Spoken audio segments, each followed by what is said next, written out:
On the 4th floor of St. Oberon Memorial in Providence, there's a rule nobody ever wrote down. When Dorian Ferraro is in the building, the east corridor stays silent. No music, no laughter. Nobody stands near the last door at the end of the hall. He's 38. He owns half of Federal Hill, and in 4 years nobody in that hospital has seen him smile. Not once.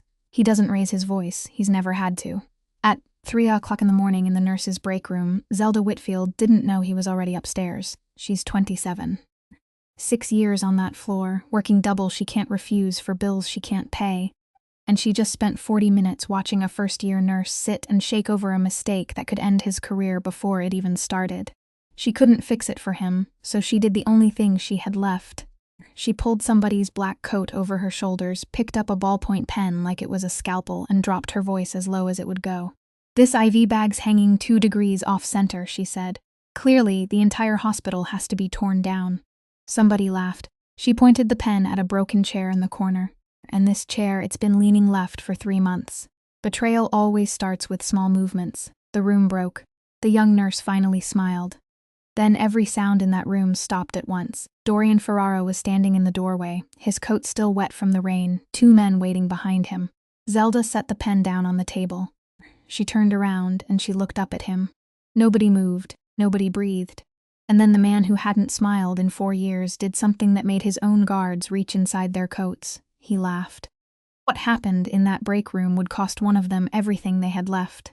If a story about dignity, courage, and second chances is worth your time, hit that like button, share it with someone who needs it tonight, and subscribe so you won't miss what comes next. Now, let's go back to that break room at 3 o'clock in the morning. The laughter died as suddenly as it had burst out. It didn't fade, and there was no final breath at the end. It stopped halfway through, as though someone had reached inside the man standing in the doorway and switched something off. Zelda remained exactly where she was, one hand still resting on the tabletop where she had just set down the pen. She had heard the name Ferraro for 6 years. She had watched department chiefs change their tone whenever they spoke it. But she had never stood 3 steps away from the man who carried it. Dorian entered the break room. He didn't close the door behind him. He didn't look around to see how many people had been laughing. "Did you just accuse a chair of betraying you?" His voice was low and even, neither rising nor falling, like a man rereading the final line of a contract to make certain he hadn't misunderstood it. Zelda considered lying. In the time it took him to walk from the doorway to the center of the room, she had already assembled 3 explanations in her mind. She was practicing a simulated scenario. She was rehearsing her voice for morning rounds. She was repeating something a patient had said. Then she counted the people in the room. 9. 9 people had heard everything from beginning to end, and at least 4 of them had no idea where to hide their faces. "Yes," she said, "I did accuse it." She heard someone behind her draw in a sharp breath. "But it really does lean. It has for 3 months. For the next 3 seconds, nothing happened." Then, Zelda saw something she would think about many times in the weeks that followed. The smile on Dorian's face didn't disappear the way a person simply stops smiling. It was removed, and what replaced it wasn't anger. Zelda had worked in intensive care long enough to know the difference between a man who was angry and a man who had just caught himself doing something he had forbidden himself to do a long time ago.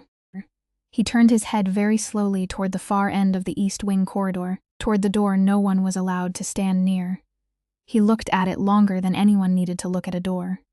Zelda didn't understand what he was seeing, but she understood that the laughter hadn't been an act of mercy. It had been an accident, and for a man like this, an accident was probably worse than a violation. In the corner of the room, Evan Cordell stood up. He had been sitting motionless for 40 minutes like a man awaiting sentence, and now he was about to open his mouth and say something that would undoubtedly make everything worse. Zelda gave the slightest shake of her head, just once. Evan sat back down. Dorian turned around. He didn't ask why 9 people were standing in the break room at 3 o'clock in the morning instead of being out on the ward. He didn't ask who had given them permission. He didn't ask whose coat was draped over Zelda's shoulders. "Get back to work." 3 words, spoken more quietly than the infusion pump in the next room. Yet the room emptied in 15 seconds. A head nurse passed Zelda without daring to look at her. Evan was the last to leave, and he glanced back once, wearing the expression of someone who had just realized another person was about to pay for his mistake. Zelda took off the black coat, folded it, and placed it over the back of the chair. She did it carefully, as though the neatness of a coat might still save something. The numbers had already begun running through her mind, the shifts she had left that month, the unused vacation days, the payment due on the 15th. She didn't think about defending herself. She thought about how long it would take to find another job that paid the same salary within a distance she could drive there and back in a day. She had already imagined the entire future of losing her job before he spoke again. "What is your name?" "Zelda Whitfield. How long have you worked on this floor?" 6 years. He nodded once, not the kind of nod meant to show that he had heard, but the nod of a man who had recorded something and wouldn't need to ask a second time. "Come with me." He turned toward the door without waiting to see whether she would follow. That detail told Zelda more about the man than anything else that night. He didn't give an order twice because it had been a very long time since anyone had forced him to. She followed him into the corridor. The two men standing outside moved apart to let them pass. No one spoke to her. No one stopped her. That should have reassured her. But it had the opposite effect. They passed the nurse's station where 3 people suddenly discovered work that needed doing. They walked toward the end of the east wing, then turned left before reaching the final door. Zelda noticed that Dorian didn't look toward that door again. He avoided it the way a person avoids looking at an old wound on his own body when a stranger is standing nearby. He stopped in front of a room Zelda had never seen anyone enter in all her 6 years of working there. He opened the door, stepped aside, and waited for her to go in first. She crossed the threshold with one thought clearer than any other in her mind. She had just lost her job, and she still hadn't even learned why the man had laughed. The room was smaller than Zelda had imagined. Dorian closed the door and didn't invite her to sit, nor did he sit down himself. He stood one step away from the desk, his hands resting at his sides, and waited. Zelda understood that he would stand there waiting until she spoke first, even if it took 10 minutes. "I'm sorry," she said. "I borrowed someone else's coat, imitated you in front of 9 people, and did it during my shift. 3 offenses. I don't intend to minimize any of them." He didn't nod or frown. Why? Just one word. No preamble, no promise that her answers would be considered with mercy. Zelda realized he wasn't asking because he needed an excuse to punish her. He was asking because he truly didn't know. There's a first-year nurse named Evan Cordell. He's 24. Tonight, he scanned the wrong code for a dose of medication. She saw him waiting for the rest. No patient was affected. The system stopped it before the medication ever left the cabinet, and he reported it himself within 4 minutes, even though no one required him to. Then where is the problem? The policy. The hospital just introduced a zero-tolerance rule for every error involving medication. There's no classification by severity and no consideration for whether the person reported it voluntarily. One mistake means dismissal along with a written report sent to the State Board of Nursing. She paused for a moment. "Do you know what a report like that means for someone who has only been working for 11 months? Tell me. It means he'll never work as a nurse again. Not here, not anywhere in this state. He borrowed $38,000 to finish school, and that debt isn't going anywhere." Zelda heard her voice harden slightly, and she let it stay that way. He sat in the break room for 40 minutes. He didn't eat, didn't drink, and didn't call anyone. I've seen people sit like that in waiting rooms outside surgery. I didn't want to see that look on the face of a 24-year-old because of a dose of medication that never even left the cabinet. Dorian looked at her. "So, you imitated me. I distracted him. You said the chair betrayed me. That was the best part." The words left her mouth before she had time to consider them, and she immediately thought she had just ended everything for herself. But what happened next wasn't anger. Zelda saw it clearly because she was standing directly across from him and because her profession had trained her to read the smallest changes in another person's face. The corner of his mouth lifted, only a fraction, almost too slight to notice, the kind of movement that comes just before someone laughs. Then he stopped it. Not by forcing his face into severity, but by taking a short breath and tightening his jaw, the way a person presses down on something rising inside him. It lasted less than 2 seconds. Zelda pretended not to notice. She also knew she wasn't very good at pretending. "Do you know who I am?" he asked. "I know your name. I know your name is on the plaque outside the East Wing. I know the 4th floor goes quiet when you arrive. What else?" "Nothing." She was telling the truth. "I work in intensive care, I know my patients, and I know the schedule. Beyond that, I don't know anything about you, and I've never asked." He took in that answer and remained silent longer than she expected. 6 years, he said, and you've never asked. They pay me to ask questions about patients, not donors. As she waited for him to continue, Zelda let her eyes move around the room, and that was when she noticed something strange. Rooms reserved for donors were usually covered with plaques of recognition, photographs from ribbon-cutting ceremonies, and frame displays holding enlarged checks. There was nothing like that here. There was only one framed photograph hanging on the wall across from the window. It showed a young woman wearing pediatric nursing scrubs, the kind printed with cartoon figures that only the second-floor staff wore. She was laughing, one hand holding a plastic stethoscope made for children. Her head tilted slightly, as though she had just said something very funny to the person behind the camera. The frame hung a little lower than normal eye level. Zelda realized why a moment later. It had been placed at the height of someone who was sitting down. She looked away from the photograph, but one moment too slowly to be discreet. Dorian had seen her. He didn't turn his head toward the wall. He only spoke, and his voice changed slightly, not softer, but thinner, like a wire being pulled tighter. "What are you looking at?" Zelda considered lying for the second time that night. This time there were no 9 witnesses, only the 2 of them in a room with the door closed, and that was precisely what made lying harder rather than easier. "The photograph," she said. "She's the only other person in this room." Dorian didn't answer immediately. He stepped closer to the desk, placed one hand on the wooden surface, and Zelda realized that he was deciding something far greater than whether she would lose her job. "My younger sister," he said. "Bianca." Zelda didn't ask anything more. She had learned that when someone opened a door on their own, the worst thing you could do was push it wider. "She worked here," Dorian continued. "Second floor, pediatrics, 4 years and 3 months. He spoke those numbers as though he were reading from a file, and Zelda understood that it was the only way he could say them aloud. She was 26. Zelda remained still. In the hallway, the wheels of a cart rolled past, then faded into silence. "On the night of October 17th, 4 years ago," he said. "She finished her shift at 2 o'clock in the morning. That's why I was in the building tonight. It was her anniversary. A car struck her just outside the emergency entrance. The police never found the vehicle." Zelda gave a single, very slight nod. She didn't say she was sorry, because in 6 years of working in intensive care, she had heard those words spoken thousands of times and had never once seen them help anyone. "She used to imitate me," Dorian said. His voice dropped much lower, almost as though he were speaking only for himself. "At home, she was the only one who dared. She would sit in my chair, lower her voice, and declare that some lifeless object was a traitor. Once it was the desk lamp, once it was the coffee maker. She said the coffee maker had been secretly communicating with my rival."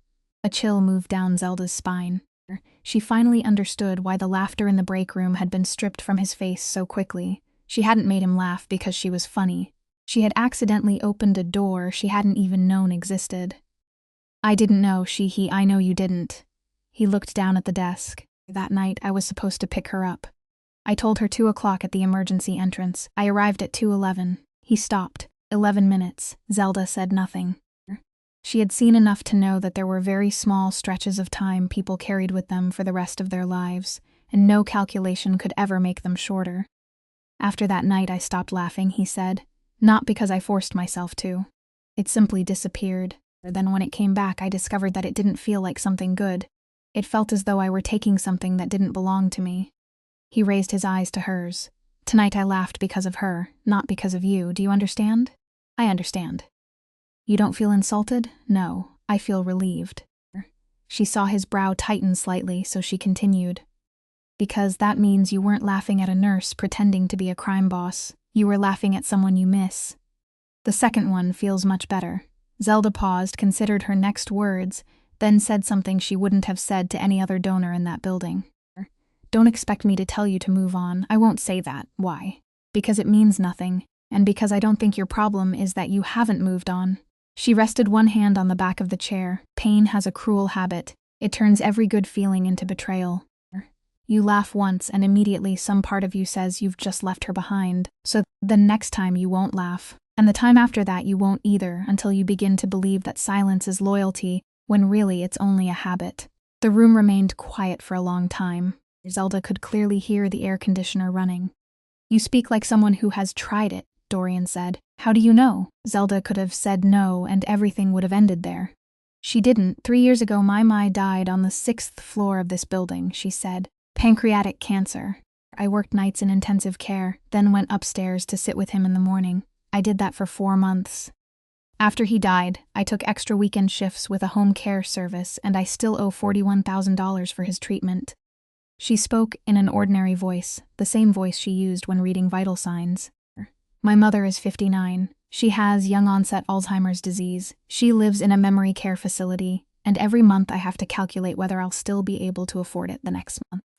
Dorian said nothing. He didn't offer comfort, and he didn't ask another question about the money. And Zelda was grateful to him for both. During those 4 months, I still made jokes, she said. I joked with my coworkers. I joked with my own father 3 days before he could no longer speak. Someone in the department thought I was heartless. One woman said it directly to my face. What did you say to her? I didn't answer, but I knew the answer. She looked straight at him. If I stop laughing every time life hurts me, then life is the only one left having any fun. Dorian stood motionless. For 4 years, people had said many things to him about loss, most of them people who were paid to speak. Not one of them had ever given him a sentence they themselves had paid a price to learn. He watched her for a long moment, then said, Are you working tomorrow night? Yes, then go home and sleep. You have 5 hours? He opened the door for her, and Zelda stepped into the hallway with the strange feeling that she had just been allowed to keep her job, even though no one had said so aloud. She wouldn't understand how important that night had been until 36 hours later, when her name appeared somewhere it should never have appeared. Zelda slept for 3 1/2 of the 5 hours he had given her. By 7 o'clock that morning, she was sitting in her car in the parking lot of Brightmoor Residence, eating a sandwich she had bought at a gas station, and waiting for visiting hours to begin. She came here 4 mornings a week, always after a night shift, because it was the only time of day that didn't cost her another shift somewhere else. Ellen Whitfield was 59 years old, and over the past 2 years she had gradually forgotten her life in reverse order, beginning with the newest things. That morning she remembered her husband's name, remembered the name of the neighbor's dog back in 1994, and called Zelda, the brown-haired nurse. Zelda brushed her hair, checked the red patch on her heel, wrote it down in her private notebook, then read the note aloud to the morning nurse. She did it out of professional instinct, not self-pity. Brightmoor cost $7,200 a month. Zelda's salary, even with double shifts and weekend work for the home care service, didn't cover half of it. 2 years earlier, a social worker had handed her an 11-page application for financial assistance, and Zelda had filled it out at 4 o'clock in the morning in the break room between 2 rounds of patient checks. 3 weeks later, part of the cost began to be covered by an organization called the Ferraro Civic Trust. Zelda didn't know who stood behind that name, and she didn't ask. In the records, it was nothing more than a line under payment source. She had earned an associate degree in nursing because 4 years of college was something her family couldn't afford, then completed the rest of her education through an online program over 3 years, mostly during quiet hours on night shifts. She still owed $41,000 for her father's medical treatment. She kept a notebook with the due date of every payment, and she had never been late on a single one. At 4 o'clock that afternoon, she arrived on the 4th floor 20 minutes before shift change, just as she always did. The head nurse handed her a stack of printed pages and didn't meet her eyes. This came in, she said. Administration just sent it down. It was a list of terminated payments. The Ferraro Civic Trust had announced that it was ending financial support for 34 long-term patients at St. Oberon Memorial Hospital in Brightmoor Residence, effective in 14 days. At the bottom of the page was an electronic signature along with an approval code and a full name, Dorian Ferraro. Zelda read the name twice. The night before, she had stood 3 steps away from that man and listened to him speak about his sister.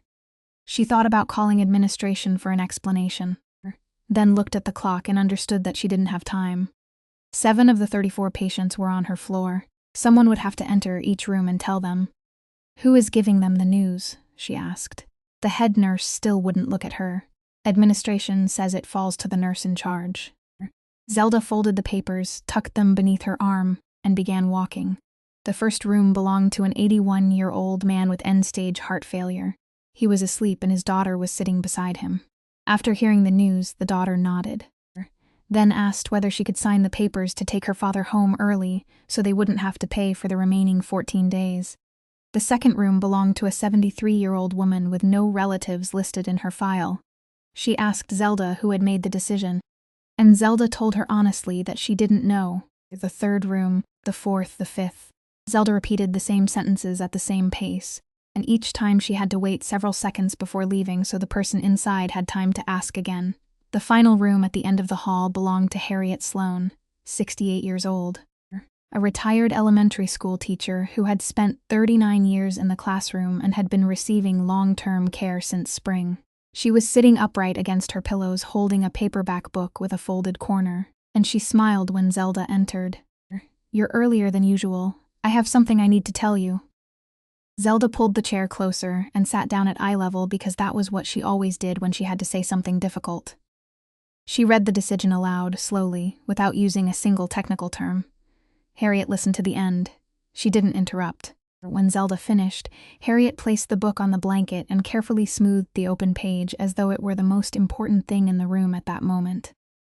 "So, 2 weeks from now," she said. "Yes," Harriet nodded. She looked toward the window for a while, then turned back. "Zelda, yes? Does that mean I have to go home?" Zelda opened her mouth to answer. Then she remembered, 3 years earlier, to pay for 6 rounds of chemotherapy, Harriet Sloane had sold the house where she had lived for 41 years.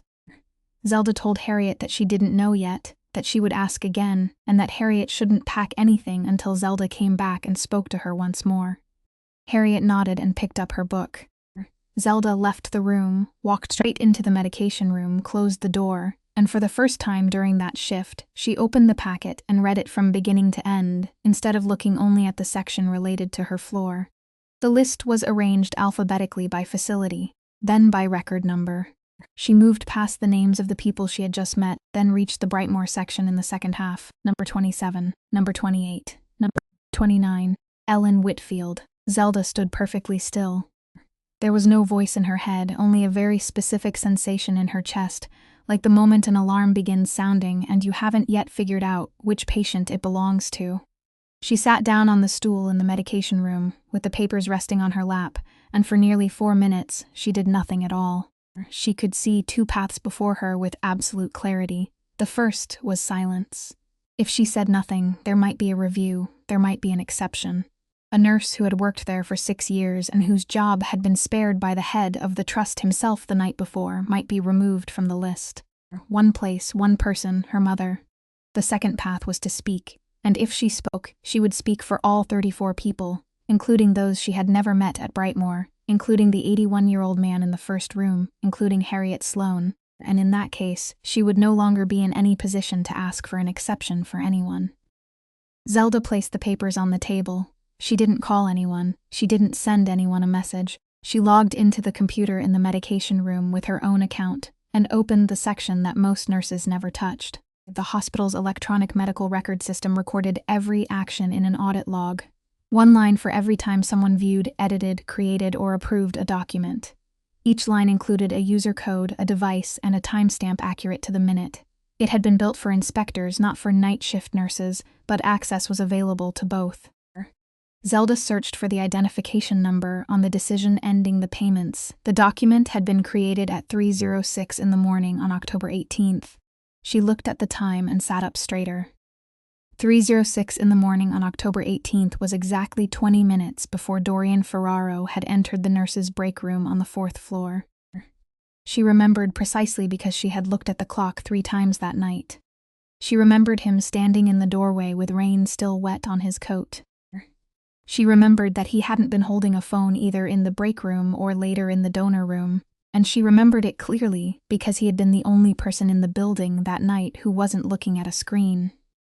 Zelda opened the device information. The document hadn't been created from a phone or an outside application. It had been created from a fixed workstation inside the hospital's internal system.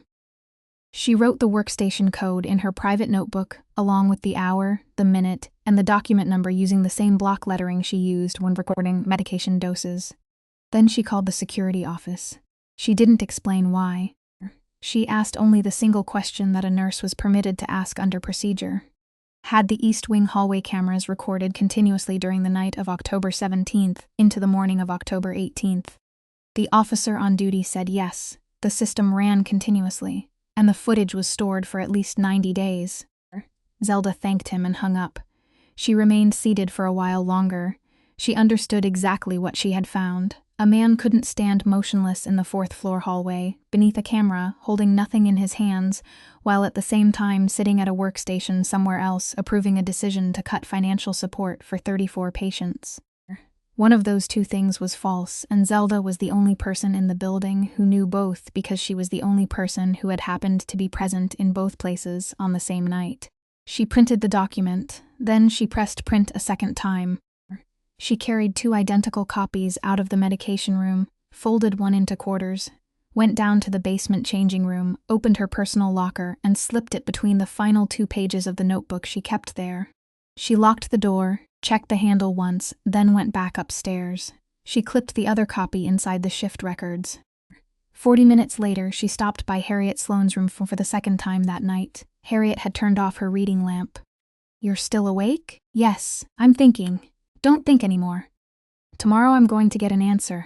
Harriet watched her for a moment in the darkness. "Are you sure you should ask?"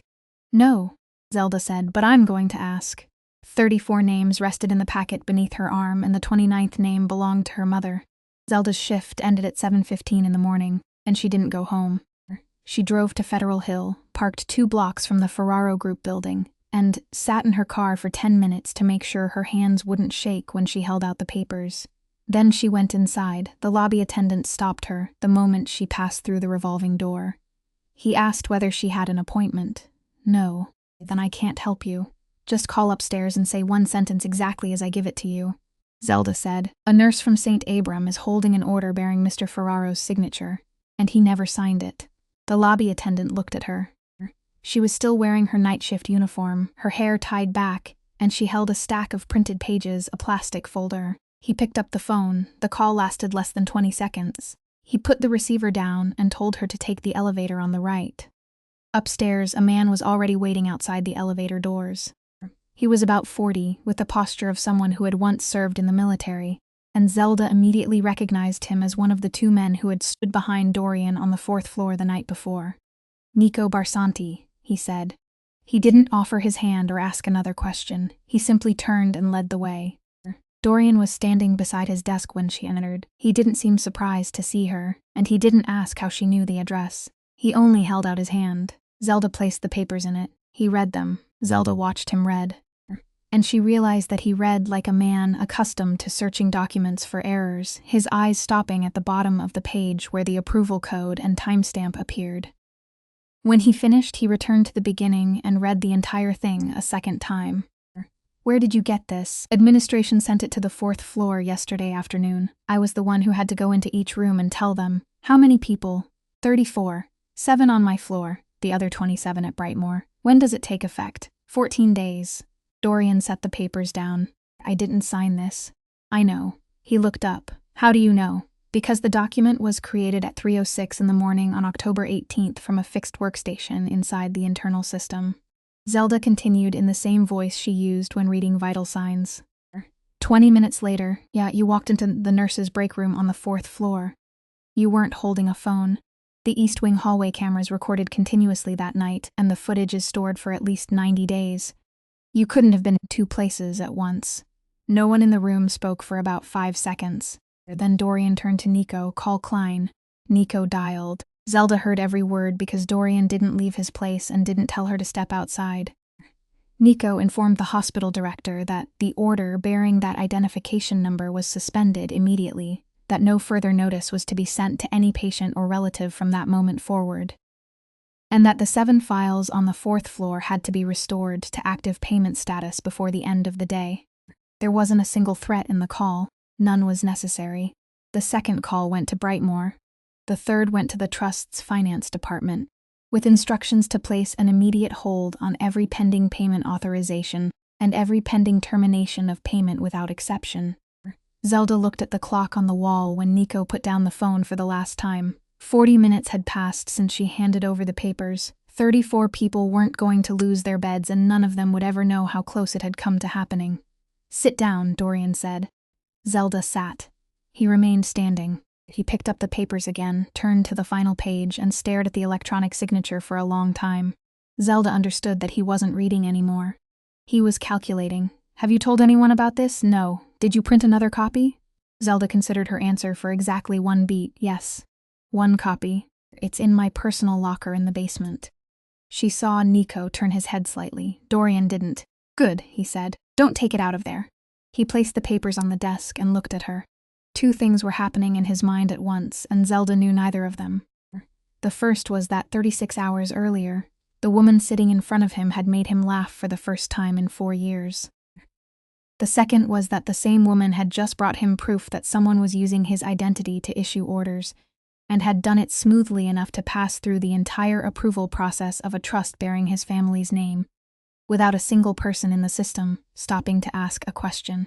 He thought about that longer than he wanted to, because if the process hadn't stopped this time, then there was a very good chance it had never stopped the times before. Ms. Whitfield. Yes. Are you working tonight? Yes. 7 o'clock. Then you have almost 10 hours. He looked toward the door. Close it behind you. Zelda stood, walked out, and pulled the door shut behind her. She descended to the lobby, believing that everything had been resolved in 40 minutes.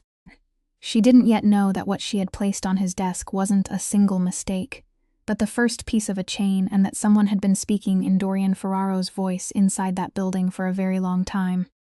2 days later, Dorian summoned her upstairs again. This time he was seated, and he came straight to the point.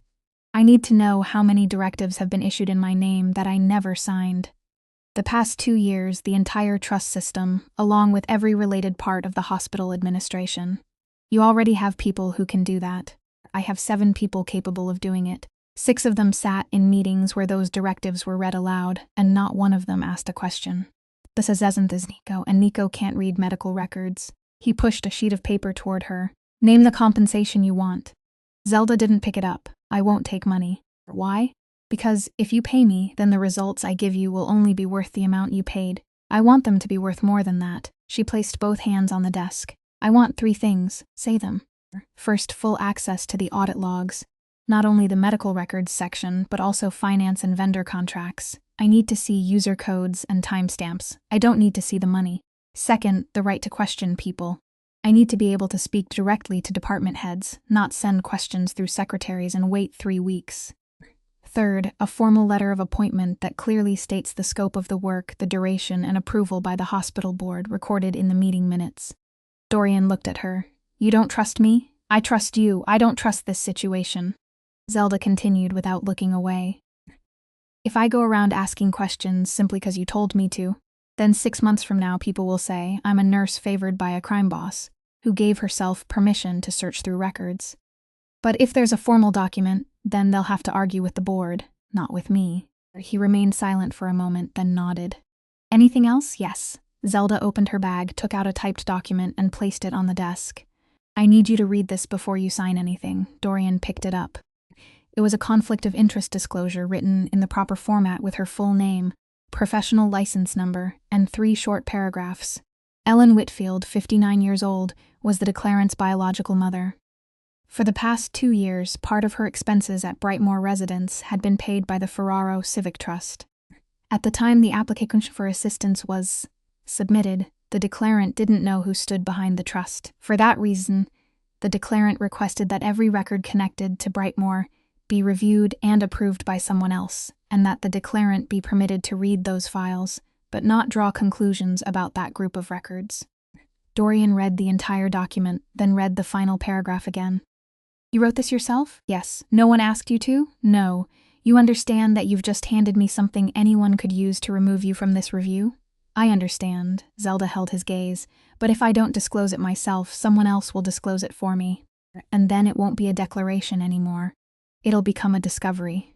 Dorian set the paper down, called Nico into the room, and told him to send both documents to legal before the end of the day.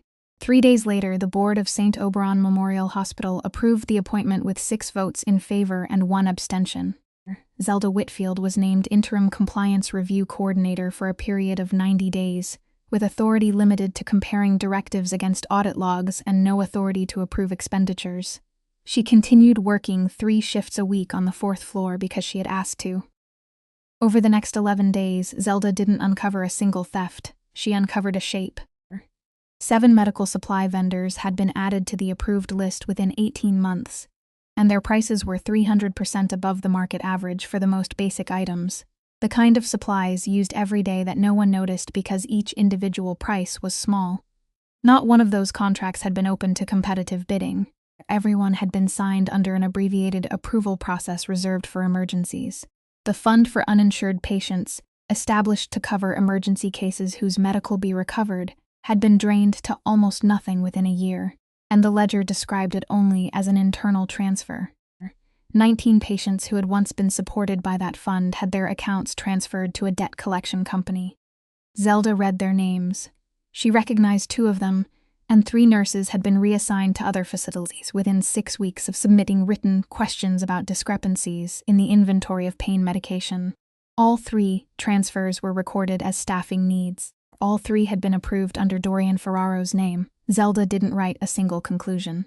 She created a table, 1 directive per line, 1 timestamped per line, and left the final column blank. That column was titled User Code of Document Creator. She needed access 1 level deeper before she could fill it in, and she submitted the request on Tuesday afternoon. On Wednesday morning, someone entered her office without knocking. He was well into his 50s, with hair that had gone almost entirely gray, and he entered the room with the manner of a man who hadn't needed to knock single door anywhere in that building for 16 years. Miss Whitfield. He pulled out the chair and sat down before she had a chance to invite him. Aldo Renzi. I serve as an advisor to the Ferraro family, and I oversee the financial side of the trust. Zelda closed the file in front of her without hurrying and folded the cover down over it. I'm waiting for additional access privileges. I assume that's why you're here. I'm here because of you. He said it in a warm, measured voice, the kind people used when sitting beside a hospital bed. I know what happened on the night of the 17th. The whole building knows. You made him laugh. Zelda didn't answer.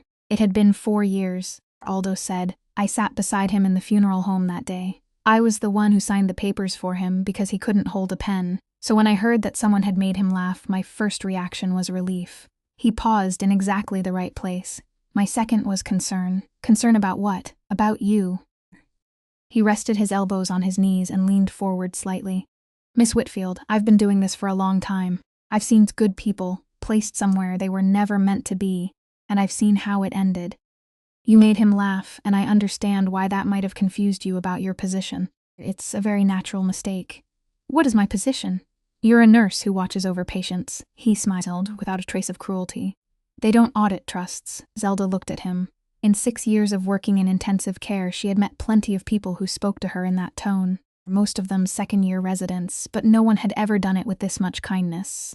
Fortunately, I'm not auditing a trust, she said. I'm tracking time, and time doesn't know how to lie for anyone. Aldo's smile didn't change, but the silence before he continued lasted longer than a natural pause. Do you know the problem with timestamps? They don't tell you what happened. They only tell you what a computer thinks. Our system is older than you realize. The synchronization drifts. Login sessions stay open. One person leaves a workstation running, and someone else walks past and presses a key. He opened his hands. I've seen 3 reviews begin with timestamps and end with apologies. Then this one will be the 4th, Zelda said. Or it won't. Aldo rose. He carefully pushed the chair back into exactly the position where he had found it, then stood beside the door for another moment. I'm saying this as someone older than you, and you're free to ignore it. His voice lowered until it was almost gentle. That man has been in pain for 4 years. When someone has suffered that long, they become very vulnerable to anyone who knows how to comfort them at the right moment. They don't realize it. Then one day they do, and when that day comes, they forgive no one, not even the person who comforted them. He inclined his head. I hope your work goes well. The door closed. Zelda remained still for about 5 seconds. Then she opened her notebook, turned to a blank page, and wrote in the same block lettering she used for medication doses. Date, name, 9:14 in the morning, entered room, without knocking, 9:21 in the morning, left room. Content summarized in 4 lines without a single comment added. She closed the notebook, placed it in her bag, and returned to her table. That afternoon, Level 2 access was granted. By nearly 11 o'clock that night, she had completed the final column. 7 vendor contracts signed at scattered points across 18 months, at 4 different times, through 3 different departments. 7 lines, and the user code column contained only 1 value. The same account had opened, edited, and pushed all 7 files through the abbreviated approval process. Zelda searched for the account in the internal directory. She read the name that appeared on the screen, then opened her notebook, turned back to the page she had written that morning, and placed the two beside each other. 9:14 in the morning, 4 hours earlier, the man bearing that name had sat in a chair about 5 feet from where she was sitting now, and told her that timestamps couldn't tell anyone what had happened. Zelda didn't print anything. She remained seated for a while longer, then remembered something the Information and Technology Department had mentioned during the mandatory training session in March. The session where nearly everyone in the department had struggled to stay awake. Every day at 2 o'clock in the morning, the system created a complete snapshot of all data, stored it in a separate location, and that snapshot couldn't be altered afterward. She wrote one more line in her notebook, closed it, and shut down the computer. On the floor below, the light in one office was still burning. On Friday morning, every department head and head nurse at St. Oberon Memorial Hospital was summoned to the large conference room on the 5th floor. The invitation had been sent at 10 o'clock the night before, with no agenda attached. 27 people were present. Zelda sat in the row of chairs against the wall, not at the table. She had attended 4 meetings like this in 6 years, and all 4 had followed the same pattern. Aldo Renzi sat at the head of the table, read out the decisions, explained the reasons, and answered questions. Dorian Ferraro sat at the far end of the table and said nothing. People called that approval. For years, no one in that room had thought otherwise. This time, Dorian stood before Aldo could open his folder. He didn't walk to the podium, he simply rose where he had been sitting. "Over the past 2 years, directives have been issued in my name that I didn't sign," he said. "I don't know how many. We're counting them." The room went silent. No one looked at anyone else. "If anyone here has ever received an order that seemed wrong and carried it out because my name was on it, I need to hear about it today. In this room?" He paused. "No one will be disciplined for speaking. I'm saying that once, and I'll stand by it." No one moved. Zelda looked along the rows of seats. She knew that at least 5 people in the room had something to tell because she had read their names in her table 3 days earlier. But fear in that building wasn't something that could be dismantled with a single assurance. It had been built over many years, 1 brick at a time, and most of those bricks bore the signature of the man now standing before them. 15 seconds passed. Aldo Renzi leaned forward slightly, preparing to say something that would bring the matter to a polite close. In the last row, a hand went up. Zelda turned around. Evan Cordell stood. He was the youngest person in the room and the only one whose name badge carried no title. He had been sent to attend because his department head was on duty. His hand was trembling and he knew it was trembling, so he gripped the back of the chair in front of him. "I have." His voice broke on the second word. He cleared his throat and said it again. "I have." "Go on," Dorian said. "In August of last year, Mr. Kessler called me down to the compliance office. He gave me an inventory sheet for pain medication from the 2nd floor storage room and told me to re-enter the numbers so they matched the report." Evan spoke quickly, as though he feared that if he slowed down, he would stop altogether. "The actual count was short by 42 vials. He said it was a system error and that I only needed to correct the figures so they matched." "Did you change them?" "Yes." Evan looked down. "I did. Why? Because I had only been working for 6 weeks, and because he said that if I didn't change them, the report would reach you and you would deal with me." He raised his head and spoke the final sentence clearly. "He said Mr. Ferraro would deal with you." No one in the room seemed to breathe. Dorian didn't move. "Sit down," he said. His voice hadn't changed at all, but Zelda saw the hand resting on the back of his chair tighten slightly. A head nurse seated midway down the table raised her hand next. She spoke about 3 members of her staff who had been transferred after submitting written questions about that same storage room, and about being reminded that questions like those shouldn't be put in writing. The head of social services spoke after her. About 19 patient accounts that had been transferred to a debt collection company, and about how she had sat 2 letters of objection before giving up because the second letter had been answered with a single sentence, stating that the decision had been approved at the highest level. A pharmacist stood and spoke about the 7 new vendors and about how he had stopped asking questions after the 3rd time. Each person finished speaking and sat down, and every time another hand rose. None of them sounded angry. That was the hardest part to hear. They told their stories like people describing the weather. For 40 minutes, Dorian didn't interrupt anyone. Zelda sat against the wall and watched him. She understood that he wasn't listening to stories about Aldo Renz. He was listening to stories about himself. Every account had the same structure. Someone had issued a cruel order, attached his name to it, and not one of the 27 people sitting there had felt the need to verify it because they believed it. Because to them, the order sounded exactly like him. When the last person sat down, the conference room remained silent for a long time. Dorian stepped away from his seat and stood at the head of the table, a place where he hadn't stood once in 4 years. "I'm sorry," 3 words and nothing more. No explanation, no promise, no mention of who had done it. 27 people sat motionless. Zelda looked around and realized that not one person in the room knew how to respond because no one had ever prepared for that possibility. Then Dorian added one final sentence. "Beginning today, anyone may request written confirmation of any directive issued in my name. No reason is required. No one will be asked why." He left the conference room first. At the opposite end of the table, Aldo Renzi remained seated, his folder still unopened, smiling at the person beside him as though he had just attended an ordinary meeting. Zelda saw him again in the 3rd-floor corridor, nearly an hour after the meeting had ended. He was standing there alone, and she had the feeling he had been standing there for almost that entire hour. "Come with me," he said. He led her down to the 2nd floor, turned into a side corridor that was now used only for storage, and stopped in front of a door marked Nurse's Changing Room. He unlocked it with his own key. Inside, most of the lockers had already had their nameplates removed. He walked straight to the 2nd row and stopped in front of locker number 214. The nameplate was still fixed to the door, Bianca Ferraro. "No one has opened it in 4 years, Dorian said. "The hospital asked 3 times. I refused 3 times. Zelda didn't ask why. She looked at the sheet of paper taped beneath the nameplate.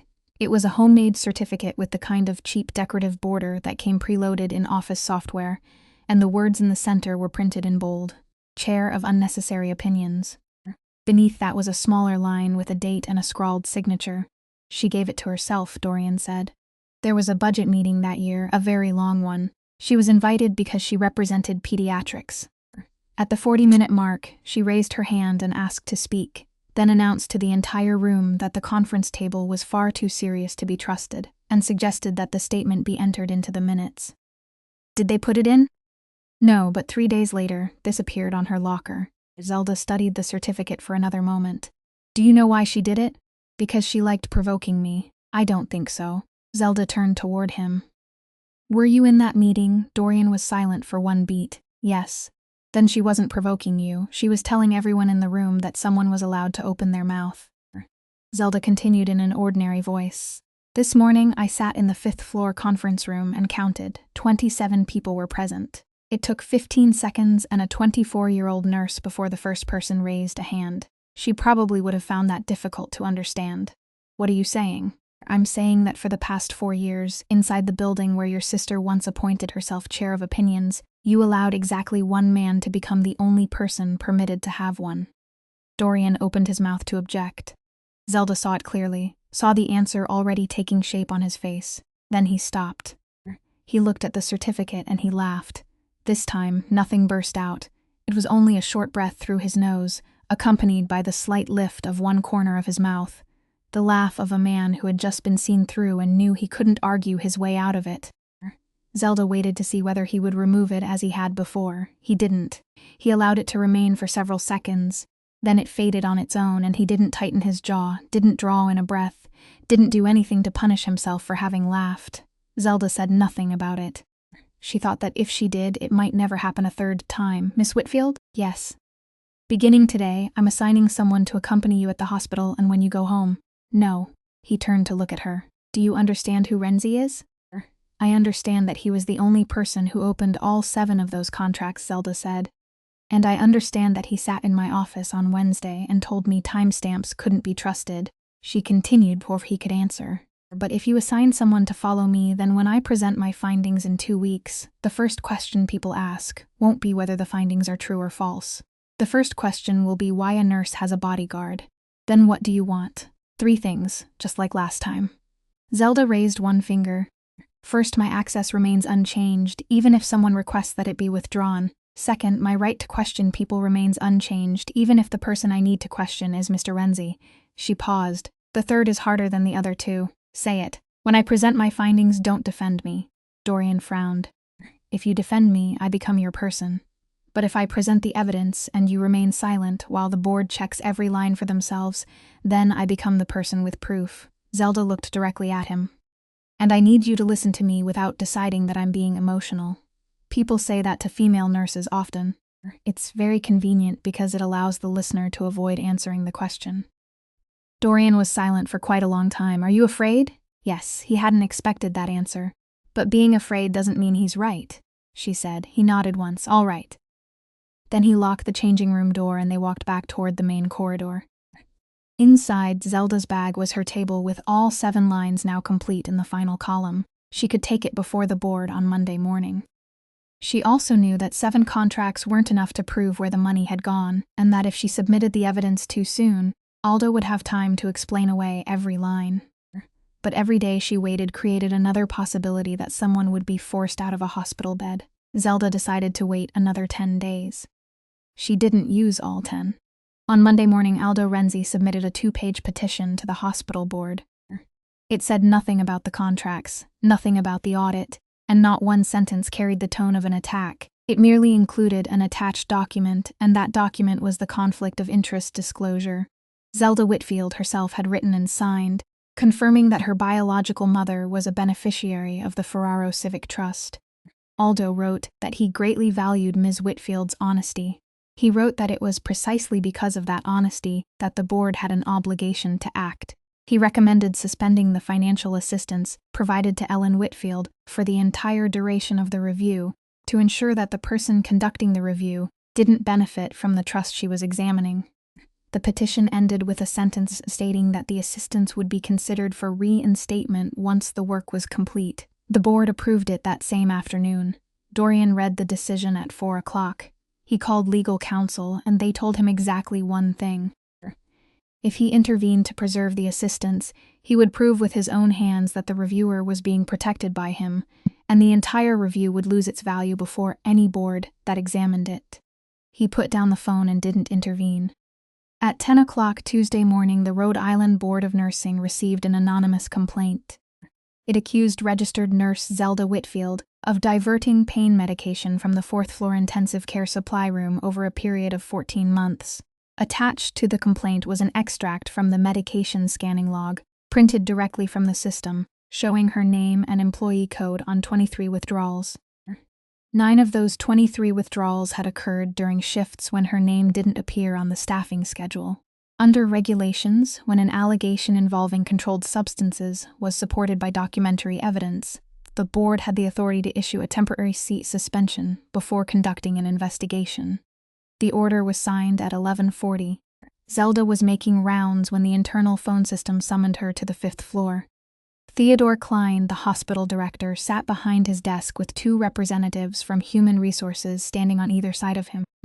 He read the order aloud from beginning to end, omitting nothing, and never raised his eyes while doing it.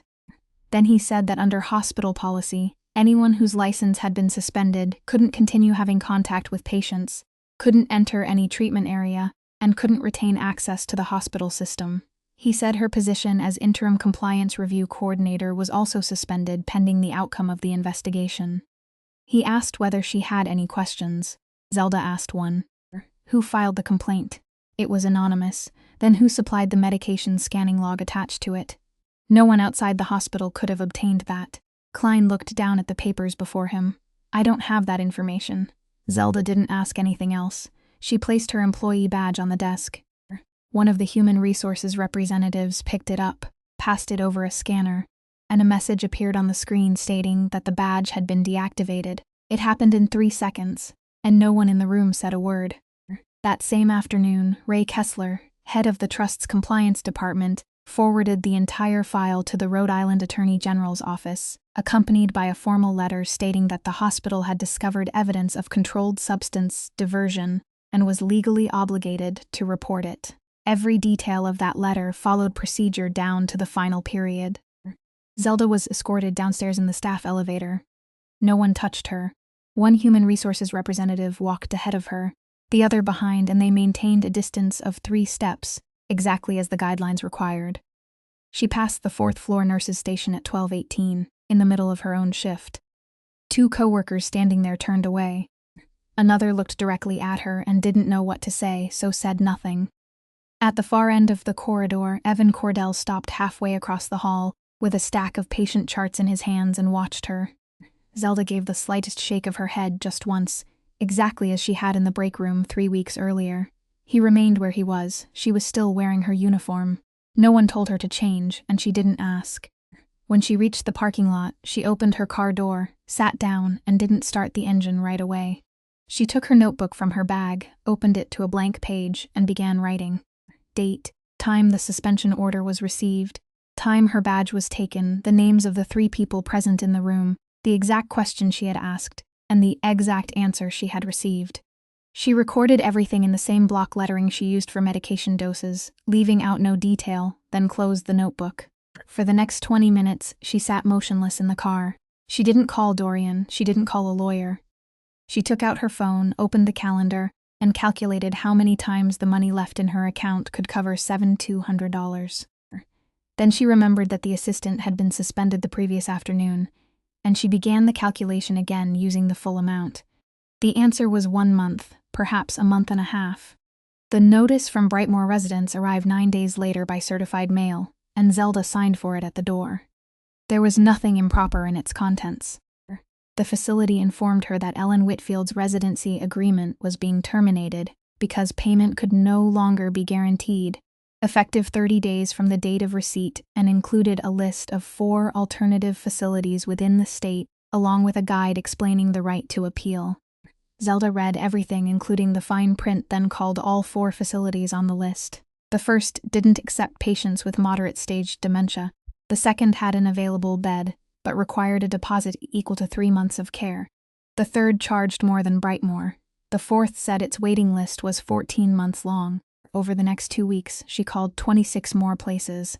She called in the morning, at noon, and at night, and recorded every call in her notebook, including the name of the person who answered, the price, and the conditions. The only place with an available bed that accepted patients with dementia and remained within what she could afford, provided she sold her car after completing the move, was a facility in Pittsfield, Massachusetts.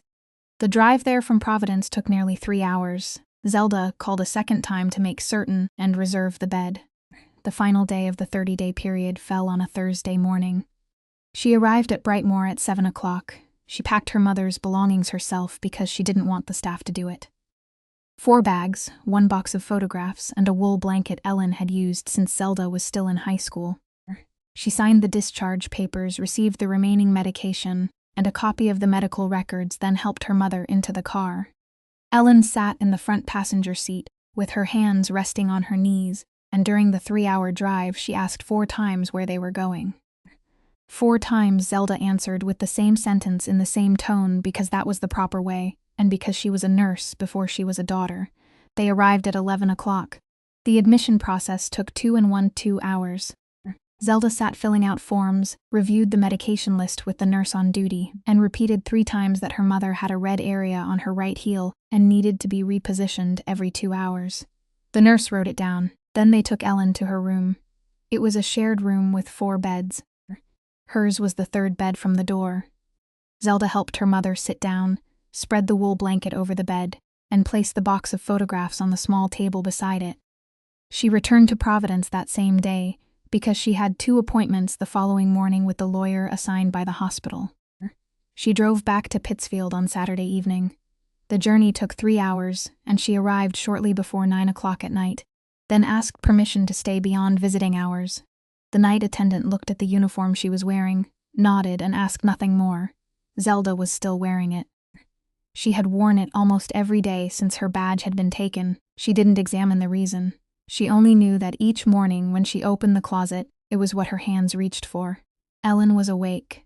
She was sitting against the pillows, looking toward the window, and when Zelda pulled a chair closer and sat down, she turned her head. She studied Zelda for a long time. She looked at the uniform first, then raised her eyes to Zelda's face. "Are you the new nurse?" Zelda rested one hand on the bed rail. "Yes, they change people here too often." Ellen exhaled. "I can't remember all of them. That's all right. You don't need to remember." She nodded. Then she reached out and placed her hand lightly over the back of Zelda's with the gentle touch of someone who had once been accustomed to comforting others. "Nurse, yes. Would you please do something for me? Of course. Ellen looked toward the doorway, then back at her. Please call my daughter and ask her to come help me. Her name is Zelda. Zelda didn't pull her hand away. She works nights, Ellen said, so sometimes she comes late, but she always comes. On Tuesday morning, Zelda had a meeting with a lawyer in an office building 2 blocks from the hospital. The lasted 40 minutes and went nowhere, because the lawyer told her that until the Board of Nursing scheduled a hearing, there was nothing anyone could do. She went down to the parking garage shortly before 11 o'clock. Aldo Renzi was standing beside her car. He stood slightly toward the rear of it, leaving just enough space between himself and the driver's door for her to pass without turning sideways, and he held a folder in one hand. Miss Whitfield. He didn't move any closer. I knew you had an appointment here this morning. I didn't want to come looking for you at the hospital. That wouldn't have looked good for you. Zelda stopped 3 steps away from him. What do you want? I want to offer you a way out. He extended the folder toward her without pressing it on her, simply holding it there. Zelda took it and opened it. The first page was a settlement agreement. The Ferraro Civic Trust agreed to cover the full cost of long-term care for Ellen Whitfield at a facility in Providence, with no time limit, no annual review, and an immediate transfer within 7 days of signing. The second page was a resignation letter with Zelda's name already typed in, leaving only the date and signature blank. The third page was a confidentiality agreement. The person signing agreed not to disclose, transfer, or discuss with any third party any documents, data, or findings obtained while serving as interim compliance review coordinator. The complaint filed with the Board of Nursing will be withdrawn. Aldo said, I didn't file it, but I know who did, and I can make it disappear. The file with the Attorney General's office will be closed because there will no longer be a complaining party. Your license will be restored within a month. You'll be back at work in 30 days. Zelda turned back to the first page and reread the line concerning the duration of payment. Your mother will be back in Providence this week, he said. You'll drive 15 minutes to see her instead of 3 hours. I reviewed the transfer records. Pittsfield is a long way. He didn't say it triumphantly. He said it in the voice of a man stating a sad fact they both understood. And if I don't sign, then everything continues exactly as it is now. I'm not threatening you. I don't need to threaten you. Aldo gave a slight shrug. Miss Whitfield, you can have your mother, or you can have the truth. No one in this city has ever managed to keep both. Zelda stood still. She thought about the night she had carried the list from room to room on the 4th floor. She thought about the 81-year-old man and the daughter who had asked whether she could take her father home early to avoid paying for the remaining 14 days. She thought about the 73-year-old woman with no relatives listed in her file. She thought about Harriet Sloane smoothing the page of her book across the blanket. 34 names. She closed the folder and held it out to him. You're mistaken about one thing. Aldo didn't take it immediately. My mother isn't something you can place on a bargaining table, Zelda said. She was patient number 29 on your list. If you pay only for her and leave the other 23 people at Brightmoor waiting, then what you've just offered me isn't a way out. It's a bribe and it has 3 pages, she continued, holding out the folder. Take it back. Aldo took it. His smile didn't change, but he watched her a little longer than before. You're still young, he said. You think holding on to your principles is an act. In truth, it's an expense, and you're paying it with your mother's money. He inclined his head, then walked toward the elevator. He didn't look back. Zelda remained there until the sound of his footsteps had completely faded. Then she opened the car door, sat down, and didn't start the engine. She took out her notebook and turned a page written 2 weeks earlier. The page containing the copy of the decision suspending her mother's assistance. In the lower corner of the printout was a metadata section almost no one ever read, containing the document number, the creation time, and the account code of the person who had created it. She had copied that sequence down on the day she received it out of habit. At the same time, she recorded the hour and the names of the 3 people who had been present in Klein's office. She took out her phone and called. Dorian answered after the second ring. Ms. Whitfield, I'm not calling to ask for your help, she said. I'm not asking for my job back, and I'm not asking for my mother's assistance to be restored. I only have a sequence of numbers I need to read to you. Read it. This is the account code that created the decision, suspending Ellen Whitfield's financial assistance. She read each group of digits slowly and clearly twice, exactly as she had always read a medical order over the phone, so the person on the other end could repeat it back for confirmation. She stopped and waited for him to repeat it. He didn't. There was no rustling of paper, no movement of a chair, nothing at all. Zelda held the phone against her ear and could clearly hear him breathing on the other end of the line. She waited. 5 seconds? 10 seconds? 20 seconds. Dorian Ferraro didn't say a single word. On the night of October 17th that year, in the fourth-floor nurse's break room, someone standing in the corner raised her phone and began recording. She filmed for about 3 minutes, laughing as she did, then posted the video in the department group chat with 3 laughing face emojis. The group had 31 members. None of them meant any harm. It was only a funny video from the night shift. Ray Kessler obtained it on the 3rd day after Zelda's badge was taken. He didn't need to hack anything. He only needed one of those 31 people to forward it to him, and that person did because the compliance department had asked. The original video was 3 minutes and 12 seconds long. The version that was sent out lasted 1 minute and 40 seconds. The missing portions had been cut from the beginning and the end. At the beginning were the 40 minutes Evan Cordell had spent sitting silently in the corner with both hands trembling, along with the conversation in which Zelda asked whether he had eaten anything. At the end was the moment when she removed the coat, folded it, and placed it over the back of the chair. The version that circulated began with her